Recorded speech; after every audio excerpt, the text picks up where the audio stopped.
बिस्मिल्लाहिर्रहमानिर्रहीम। रब्बे करीम के बाबरकत नाम से जो बहुत मेहरबान और रहम करने वाला है। आज हम इस छोटे से इन्फॉर्मेटिव ट्यूटोरियल में आपकी खिदमत में हाज़िर हुए हैं और इसका मकसद आपको नेपरा की जो एक बहुत बड़ी डेवलपमेंट है उसके बारे में आगाह करना है।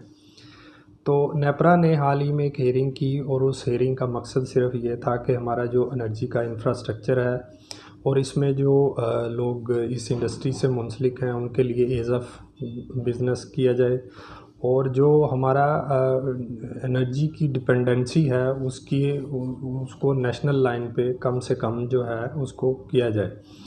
तो इन 3-4 एजेंडों के अगेंस्ट उन्होंने जो हेयरिंग की उसके बाद सिफारिशें तैयार करके उन्होंने कैबिनेट को भेजी कि आप इसको अप्रूवल दे दें। तो अप्रूवल आने के बाद जो है वो अब ये जो नेट मीटरिंग का प्रोसीजर है वो बहुत ही आसान हो गया है।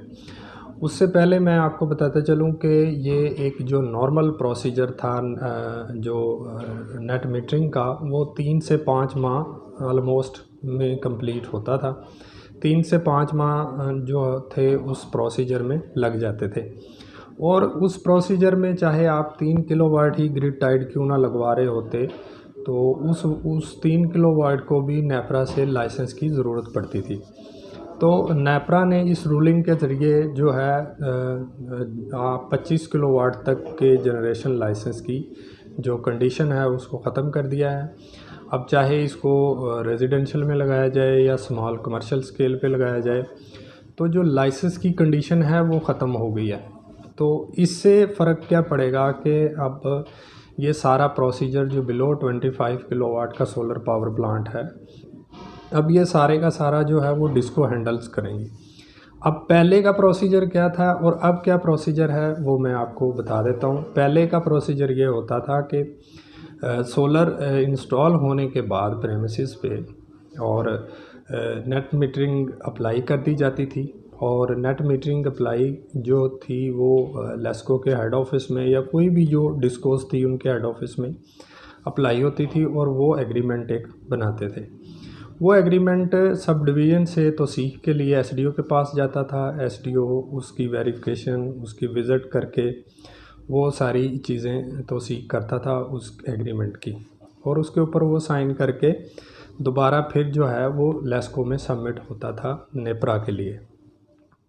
तो उसके बाद उसको नेपरा भिजवाया जाता था। अब ये जो फर्स्ट फेज़ था यानी लेस्को का एग्रीमेंट और फिर उस एग्रीमेंट की तौसीक़ बाय सब डिवीज़न जो मुतलका सब डिवीज़न लगती थी उस प्रोसीजर में जो हमारा फारमोस्ट यानी पहला प्रोसीजर है ऑलमोस्ट 1 मंथ लग जाता था।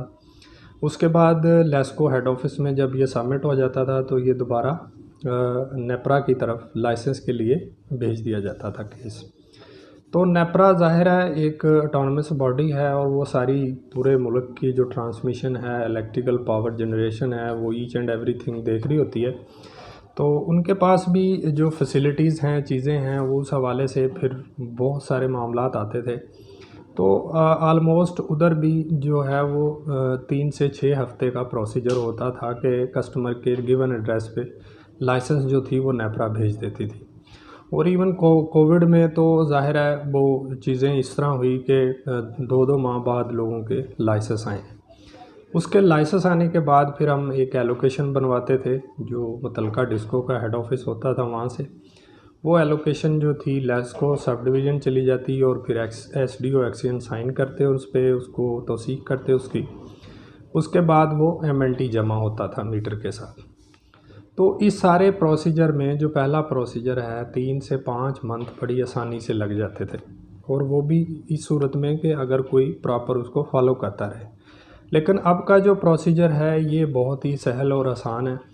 इसमें ये किया है नेपरा ने कि जो 25 किलोवाट तक का सोलर पावर प्लांट जो भी कोई grid tied solar power plant लगवाएगा उसके लिए उन्होंने लाइसेंस की कंडीशन ख़त्म कर दी है। अब ये एग्रीमेंट अप्लाई होगा लेस्को में नेट मीटरिंग की फ़ाइल जाएगी लेस्को में। लेस्को या कोई भी डिस्को जो हेड ऑफिस है तो वहाँ से उसका एग्रीमेंट बनेगा। वो सेम वे में वो एग्रीमेंट जाएगा सब डिवीज़न में। सब डिवीज़न उसकी तौसीक़ करेगी। उसके बाद वो दोबारा से लेस्को में आएगा और लेस्को जो है उसको फर्दर उसकी एलोकेशन देगी। एलोकेशंस इसी तरह सब डिवीज़न जाएगी और सब डिवीज़न से फिर एमएनटी जमा होके मीटर लग जाएगा। अब अगर इस प्रोसीजर को एक्टिवली किया जाए तो मैक्सिमम जो ग्रीन मीटर लगने का दौरानिया होगा वो 2 से 4 हफ्ते में ग्रीन मीटर इंस्टॉल हो जाएगा।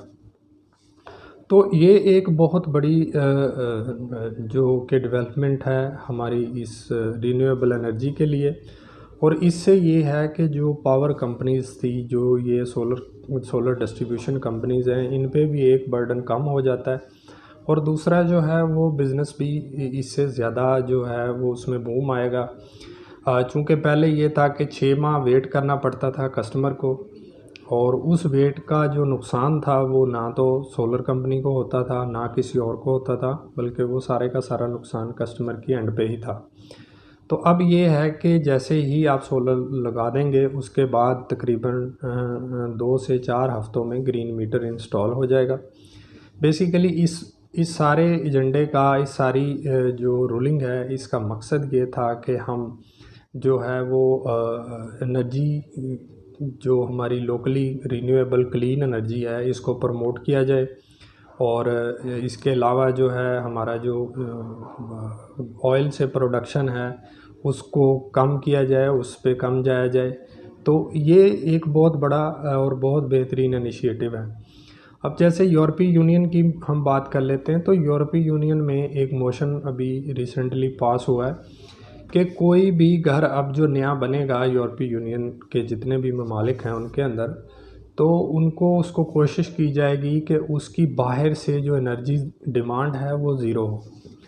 अब वो बाहर से एनर्जी डिमांड ज़ीरो हो का मकसद ये है कि जो घर बाहर से बिजली लेता है, यानी ट्रांसमिशन या जो भी डिस्ट्रीब्यूशन कंपनी है, उससे जितनी वो बिजली लेता है वो उतनी खुद बनाए और उस ट्रांसमिशन लाइन में मुंतकिल करे। ठीक है, तो इस तरह क्या होगा कि वो रीन्यूएबल एनर्जी को बहुत बड़े पैमाने पे प्रमोट कर रहे हैं। और इस प्रमोशन का मकसद यही है कि हम क्लीन एनर्जी की तरफ जाएं। अब चाहे जो भी हो, आप कोयले से बनाएं, ऑयल से बनाएं, न्यूक्लियर एनर्जी से बनाएं, तो बेसिकली ये एक एनवायरनमेंट के लिए तो मसाइल हैं इसमें। तो जो क्लीन एनर्जी है, जैसे सोलर है हमारे पास, विंड एनर्जी है, ये ऐसे टाइप ऑफ एनर्जी सोर्स हैं जो कि कार्बन फुटप्रिंट को भी कम करते हैं और इससे हमारे माहौलियात पे बहुत बेहतरीन असर पड़ता है। और जो है हमारी जो इंडस्ट्री है जो इसकी रिन्यूएबल की, वो तरक्की करती है। और इससे जो है हमारा जो एक बहुत सरप्लस जो होती हैं चीज़ें, जैसे आप ऑयल इंपोर्ट करते हैं, तो वो सारी चीज़ें इससे ख़त्म हो जाती हैं। तो उम्मीद करता हूँ ये वीडियो आपको अच्छी लगी होगी। अगर अच्छी लगे तो लाइक और शेयर ज़रूर कीजिएगा। अल्लाह हम सब का हामी और नासिर हो। खुदा हाफिज़।